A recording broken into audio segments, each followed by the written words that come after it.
we can now discuss a little bit about the schema design, how we do that. The first thing to say is that schema design is obviously absolutely a key for optimizing the performance and the cost of the Druid cluster. And when you implement a Druid solution, you must be sure that you get this kind of right.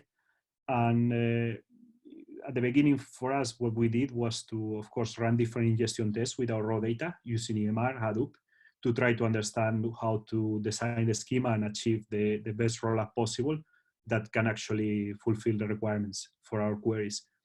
And finally, at the end, we ended up with mostly one big data source serving most of our queries. We have other ones for optimization reasons, but basically, if we simplify a bit, we just have one big data source, and that data source allows us to provide all the queries we need. And for ingestion, what we leverage for the metric definitions is the hyperlog sketch. So as I said before, most of our queries are related to unique number of unique users, and for that, hyperloglog allows us to speed up queries by a lot. And of course, we ingest the sketches in ingestion time. Another thing that is important is that for real time, we ingest with hourly granularity, and then later on we roll up to daily. And historically, our users are interested in daily aggregates over a period of up to a year in this case. And the Druid documentation is really good and really useful for this. And you should read it very carefully while you implement your schema, in my opinion. So, as I said, hyperloglog is, for those who are not familiar with it, is an algorithm to solve the count distinct problem, which seems simple, but when you are talking about millions of entries or millions of records, it can be impractical to use to just actually count the number of exact unique values. And you need to use an approximation, which is what basically Hyperlow provides. And yeah, as I said, most of our queries report on a per user basis. And here we have some example of the metrics, but just so you understand, one of the metrics could be the average revenue per daily active user. That's one of the most important metrics in an analytics platform, or retention, which is about knowing how many unique users that you are seeing today were already users, for example, 7 days ago, or 8 days ago. Yeah, and this is about counting unique users. All of them are about counting unique users in different ways. Right now, when it comes to the number of dimensions, we have 53, and we have a tenant ID dimension because all our queries are basically about a game, right? So we use multi-tenancy, one single data source, as I explained, and yeah, the game ID is quite high cardinality because we have a lot of games, and there is another dimension that also has a quite high cardinality.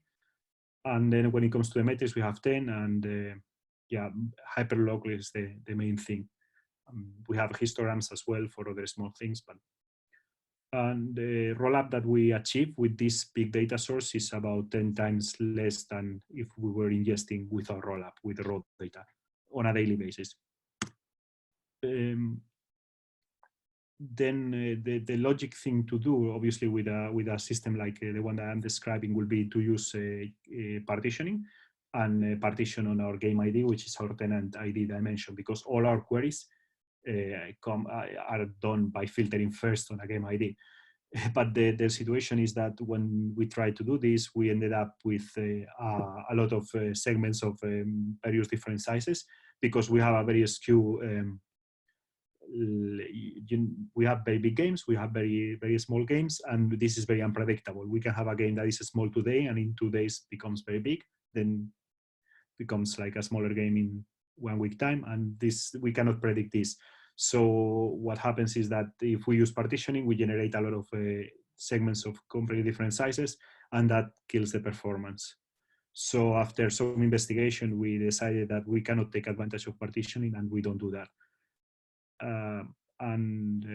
Yeah, still performance is good. The query latency is more than good enough, but yeah, partitioning will make our life easier if we didn't have such distribution of games.